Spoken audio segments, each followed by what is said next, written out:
Cargo ship fights pirate without gun. I mean, to all my pirates. Hold up, chat. It's trying to get on board. This to I all know my what you're pirates. thinking. What can water do against AK-47s?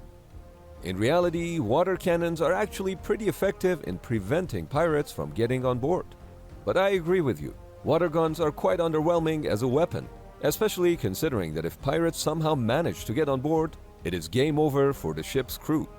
Not that they would be killed, but they could be taken hostage for weeks or months, and in some cases, for many years.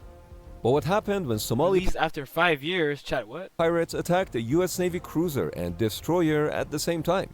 Why many commercial ships don't simply carry real weapons to protect themselves against criminals? Why these extremely loud speakers can be deafening to pirates, even if they wear earplugs? How the simple attachment turns a hose into a weapon? And if all that fails, what the crew could do to get rid of armed pirates who've successfully boarded the ship is not what you think. Chat, imagine you're the captain and you have no other choice but to call 911 when you're in the middle of the ocean, because there are a few gentlemen that are trying to up the boat. Isn't that crazy? There are two layers of what are they gonna do? defense that most commercial ships employ against pirate attacks. First is the discouragement layer, which is equivalent to installing a security camera outside your house. It doesn't physically stop anybody, but it will discourage some burglars from targeting your house. The second layer is the anti-boarding layer, which is similar to having a security gate at your house to make break-ins much more difficult. For commercial ships, the discouragement layer could start with placing dummies around the ship to give the impression of greater numbers of crew on watch. In addition, lasers could be used to mess with the pirates' visuals as they approach. The ship could also increase her speed, since boarding a fast-moving vessel is much more difficult and dangerous for pirates.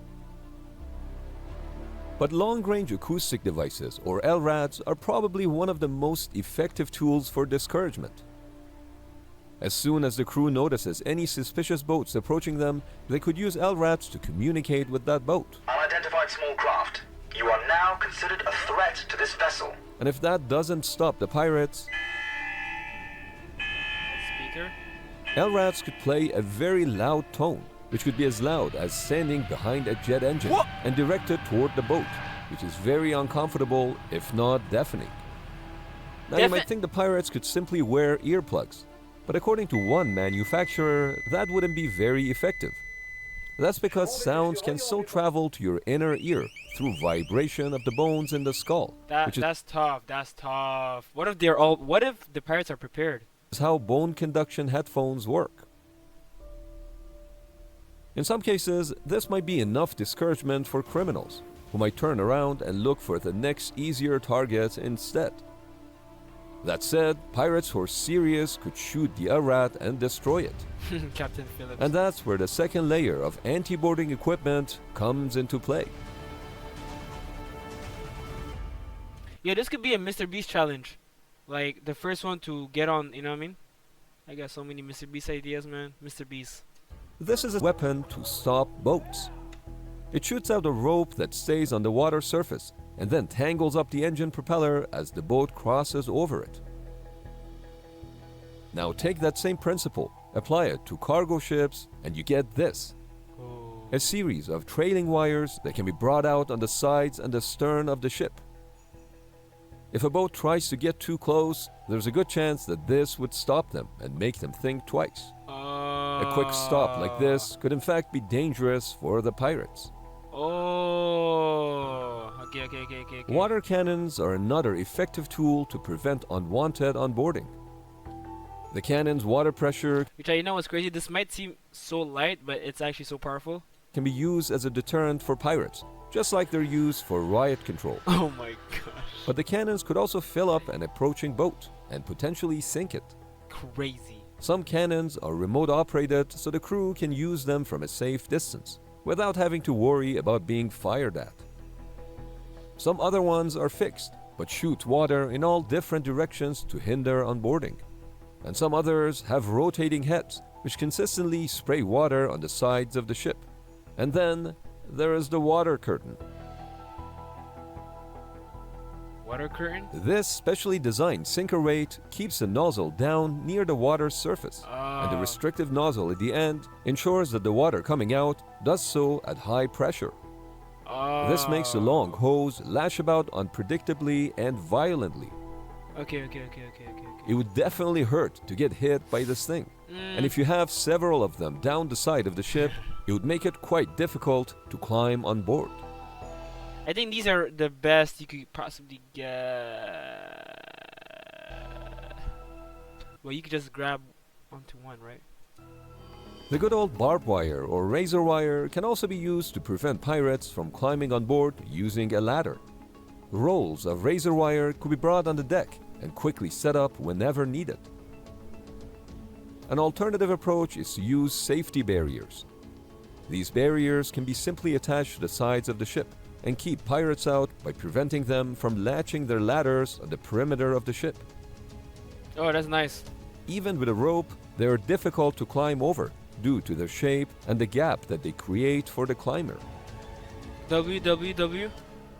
All the anti-boarding measures that were mentioned were designed to protect cargo ships against pirates who approached them on small boats. Never was it imagined that intruders would board a cargo ship from the sky, as it happened on November 19, 2023, when a helicopter approached the Israeli-owned cargo ship Galaxy Leader on a Red Sea shipping route and dropped off a handful of armed Houthi rebels. Nah. And from the looks of it, also a professional videographer. What? This is practice, right? This gotta be practice.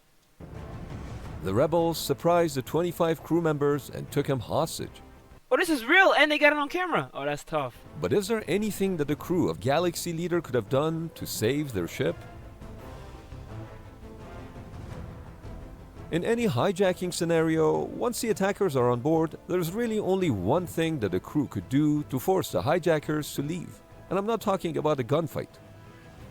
If everything else fails, the best thing to do is for the crew to issue a mayday to notify authorities, then shut off the vessel and go into a safe room that cannot Yo, chat, imagine you're this far away. Not Like, this far away. Like, and then you're like, Mayday, like, who will come to help you? notify authorities, then shut off the vessel and go into a safe room that cannot be penetrated by the pirates. It's raps. Pirates typically don't have the capability to operate the vessel, and if they cannot take anyone hostage, they have no leverage. They'll be most likely forced to leave before the Navy or Coast Guard arrives. But with the Galaxy Leader, the element of surprise from the sky made this option impossible. The Galaxy Leader, which is a car carrier, had no cars on board at the time. But the Houthis who hijacked it didn't care. The Houthis? This is because the Houthis' hijacking was politically motivated. And this is why, as of January 2024, the Houthi rebels have anchored the ship in a bay off the coast of Yemen Oh, Yemen. and turned it into a bit of a tourist Motherland. attraction, apparently worthy of a selfie. But when it comes to the good old pirates, their motivations and goals are completely different. Consider Somali pirates, for example. When they Somali pirates. Oh my goodness, Chad. The Somali Mandams. hijack a ship, their goal is to hold the ship and the crew hostage until a ransom is paid. A high-profile example of this was the 2008 hijacking of the Ukrainian cargo ship Faina by Somali pirates who held 20 people hostage on the ship for 4 months until they received 3. What? 4 months? Chat. Oh my goodness. hijacking of the Ukrainian Chat. My Somalians. cargo 4 ship months? Faina by Somali pirates who held 20 people hostage on the ship for 4 months until they received $3.2 million in ransom, which was airdropped near the ship. The 3.2 pirates was- left the ship the very next day, and the hostages made it out alive. Wow. That's crazy. In the Gulf of Guinea, there was a different type of attack going on. Those pirates would usually only go after the cargo that was on board, and hold the ship and the crew until the cargo was transferred in a ship-to-ship operation. This could take up to 10 days, after which the vessel and the crew were usually set free. There are of course ways to reduce the chances of becoming a target for pirates. For example, in light of the repeated Yemen-based Houthi attacks, as of December 28, 2023, half of the container ship fleet that regularly transits the Red Sea and Suez Canal to go from Asia to Europe is avoiding this route.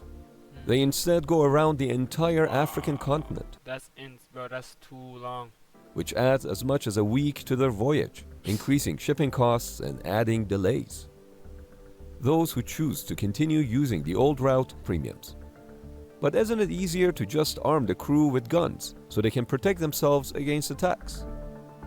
In theory, yes, but there are legal and practical limitations. In international waters, merchant ships are governed by the state regulations of the flag that they're flying. If the flag state permits, they can carry weapons. But the problem begins when those ships start going from port to port and country to country, where possession of firearms is illegal. The legality issue aside, the ship's crew are there to operate the ship, not to fight against pirates. I don't mean to open a can of worms, but to me it's a bit like asking teachers in America to carry firearms in case of a school shooting. Nah. I would think most teachers wouldn't want that responsibility. Yeah. This is why some Imagine a teacher takes never mind. ships hire private security companies that can accompany them in private zones, and they're generally vetted by port state control, so that indeed the ship could enter sovereign waters with arms being on board. All that said, historically, whenever piracy has become a really big issue, that's when the big guns come out. I'm of course talking about the navies. For example, in the early 21st century, Why is it always Somali, bro? Somali. piracy in Somali waters became quite popular, and at its height in 2011, Somali pirates carried out 212 attacks. Wow. The World Bank estimated those attacks to cost the world economy $18 billion. Oh my goodness, Somalia. We just upped our aura. How much? Those attacks to cost the world economy $18 billion. We cut. Not me. Well, Somalia. Well, the pirates. 18. Oh my. That's aura right there. Given the severity of the problem, the US and coalition vessels from Combined Task Force 150 began actively pursuing pirate vessels in an attempt to deter them. But on March 18, 2006, a number of Somali boats engaged with the US Navy destroyer USS Gonzalez and the cruiser USS Cape St. George. Damn, that's crazy. The pirates started shooting at the ships with RPGs and other firearms. RPG. In response, the American ships returned fire with small caliber guns. Wow. As part of this, a large pirate skiff was set on fire by a 50 caliber tracer round fired from USS Gonzalez, which burned it to the waterline. It's crazy.